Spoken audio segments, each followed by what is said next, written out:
सलाम दोस्तों, आज के हमारे मनन का मुख्य विषय है एक सूखी लकड़ी या तो फिर एक लाठी।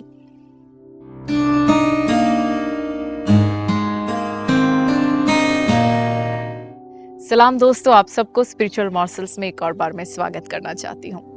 देखिए, हम सब अपने जीवनों में जब पीछे की ओर मुड़ के देखते हैं तो हमारे सबके जीवन में एक ऐसा अवसर, एक ऐसा समय, एक क्षण हमारे जीवन में ऐसा आया है जिसको हम पीछे मुड़कर देख के हमें उसका अफसोस होता है, हमें खेद होता है। कई बार हम सोचते हैं कि काश मैंने उस दिन ऐसे नहीं किया होता, काश मैं उस व्यक्ति के साथ वहां नहीं गया होता, काश मैंने वैसा नहीं बोला होता, काश मैंने वो नहीं किया होता। तो इस तरह के सोच के वजह से हम कई बार चिंतित होते हैं। हम सोचते हैं अब मैं क्या करूं, मेरा जीवन बदल गया। देखो, बाइबल में एक ऐसा व्यक्ति था जिसके जीवन में इस प्रकार का एक खेद करने वाला एक क्षण उसके जीवन में था, और वो था मूसा। हम सब मूसा को जानते हैं। देखिए, उसके 40वें बर्थडे के दिन, उसके बर्थडे के बाद एक दिन वो राजा के साथ मेज पे बैठकर खाना खा रहा था, और खाना खाने के बाद उसको लगा कि चलो सैर करने जाते। वो सैर करने गया। चलते चलते उसका मन करा कि मैं जो यहूदी लोग हैं, इजरायली है, वो जहाँ पे काम करते उस जगह की ओर जाता हूँ, जरा देखता हूँ वो कैसे। तो वो उस जगह की ओर जाता है और वहां पे उस दिन कुछ होता है जिसके कारण उसका जीवन बदल जाता है।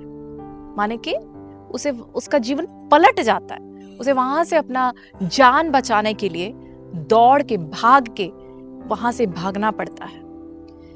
ऐसे हुआ कि जो लोग उस दिन सुबह उसको परोठे बना के गरम गरम खिला रहे थे, वही लोग अब चाकू लेके इसके पीछे भाग रहे, इसकी जान निकालने के लिए। मूसा वहां से दौड़ता है, दौड़ पड़ता है, भाग भाग कर वो एक ऐसे जगह पहुंचता है, उस जगह का नाम है मिदियान। वहां पहुंचकर वो थका हुआ है, जब वो देखता होता है वहां पे एक कुआं उसे नजर आता है। उस कुएं के पास जाके वो बैठता है। जब वो हाफते हाफते बैठता है, वो चारों ओर ऐसे नजर दौड़ाता है, उसकी नजरों पे उसका नजर एक सूखी लकड़ी के ऊपर गिरता है। वो उसे उठाता है, उसे उठाकर धीरे धीरे उसे थोड़ा शेप वगैरह देता है, लाठी बनाता है। उस दिन शाम को मिदियान में वहां पे एक इंसान के घर वो पहुंचता है, जाता है।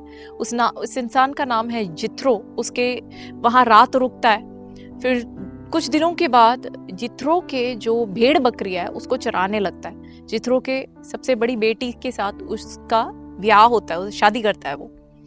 और उसके बाद एक के बाद एक साल बीतते जाते हैं। 40 साल बीत चुके। इस पिछले 40 साल मूसा का काम ये था, यित्रो के भेड़ बकरियों को लेकर वो चराने के लिए निकल पड़ता था।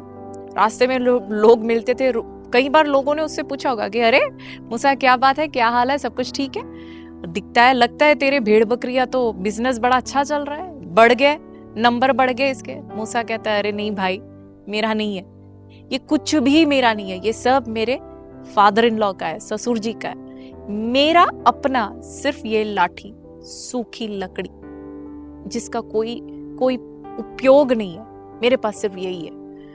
मूसा ने कई बार, मैं सोचती हूँ, जब वो इस प्रकार 40 वर्ष उस रेगिस्तान से जब चल रहा था, कई बार नजर उठा के देखा होगा मिस्र की ओर, और उसे दिखता है वहां से कि वो जो पिरामिड्स होते हैं मिस्र के, उसकी चोटियां जब उसे दिखती है, जब फिरौन के महल की चोटी जब उसे दिखती है, कई बार उसने सोचा होगा, काश मैंने उस दिन वो नहीं किया होता, काश मैं वहां गया नहीं होता, तो आज मैं उस सिंहासन पर बैठा होता।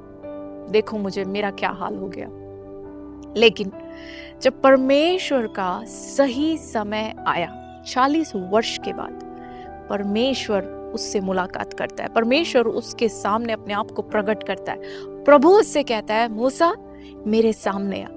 प्रभु उससे पूछता है, जैसे लोगों ने पूछा वैसे, कि मूसा तेरे पास क्या है? वो कहता है, प्रभु मेरे पास कुछ भी नहीं है, बस ये लाठी, सूखी हुई लकड़ी है, कोई प्रयोग नहीं है। परमेश्वर कहता है, मूसा, क्योंकि तेरा मेरे साथ आमने सामने का मुलाकात हुआ, अब वो सूखी लाठी तेरे लिए काफी है। परमेश्वर उससे कहता है, मूसा तेरे हाथ में जो लाठी है ना, जिसे तू तुच्छ समझता है, जिसे तुझे लगता है कि अब मेरे जीवन में कुछ भी नहीं रहा, प्रभु कहता है, क्योंकि तू मुझसे मिला, क्योंकि अब मैंने तुझे अभिषेक किया है, तेरे हाथ में जो लाठी है, इस लाठी से मिस्र देश के ऊपर 10 महामारी तू ले आएगा। इस लाठी से तू लाल समुद्र को पार करेगा, इजरायलियों को बचाएगा। इस लाठी से लाल समुद्र के पानी को दोबारा जोड़कर मिस्र के हर सेना को तू नाश करेगा। लाठी काफी है क्योंकि तू मेरे साथ मिला है, तूने मुझे देखा है। मेरे प्रिय भाइयों और बहनों, मैं आपसे ये कहना चाहती हूँ, आपके पिछले दिनों में चाहे कुछ भी क्यों ना हुआ हो, चाहे जितना भी अफसोस आपको हो रहा हो, और आपको चाहे ये लग रहा हो कि अब आपके पास सिर्फ सूखी लाठी है, मैं आपसे कहती हूँ उस सूखी लाठी को लेकर परमेश्वर के सामने आए। प्रभु यीशु के साथ यदि आपका आमने सामने मुलाकात हो जाए, आपका जीवन बदल जाएगा। जिस काम के लिए, जिस उद्देश्य से परमेश्वर ने आपको रचाया है, वो उद्देश्य आपके जीवन में पूरा करने के लिए प्रभु के लिए आपके हाथ का सूखी लाठी काफी है। हालेलुया। प्रार्थना करते हैं। परमेश्वर पिता, मैं इस वक्त मेरे आवाज को सुनने वाले हर एक उस भाई को, उस बहन के लिए प्रार्थना करती हूँ। प्रभु परमेश्वर, पिछले दिनों में चाहे उनके जीवन में कुछ भी क्यों ना हुआ हो, इस वक्त इनके हाथ में जो भी है सिर्फ एक सूखे लकड़ी के समान, एक लाठी के समान है, जिसका कोई उपयोग हमें दिख नहीं रहा। लेकिन परमेश्वर, वचन में जब तू मूसा से मिला, जब तूने मूसा को अभिषेक किया परमेश्वर, एक बार जब मूसा का तेरे साथ आमने सामने जब उसने तुझे देखा परमेश्वर, हम विश्वास करते हैं इस हर एक भाई बहनों को मूसा के समान, तेरे वचन में जैसे लिखा है कि उसके समान एक भविष्यद्वक्ता उसके बाद या उससे पहले कभी नहीं हुआ, बिल्कुल उसी प्रकार इस अंतिम समय के सेवा के लिए इस पूरे भारतवर्ष में परमेश्वर, पूरे देश में, पूरे दुनिया में परमेश्वर, हमें उस प्रकार के अभिषिक्त दास दासियों की जरूरत है। मैं तुझसे मांगती हूँ परमेश्वर, इनमें से हर एक व्यक्तियों को तेरे साथ एक परमेश्वर एक फेस टू फेस एनकाउंटर हो जाए, जिसकी वजह से उनकी जीवन बदल जाए। और परमेश्वर, अंतिम समय की सेवा के लिए परमेश्वर तेरे अभिषिक्त दास दासियों को खड़ा कर।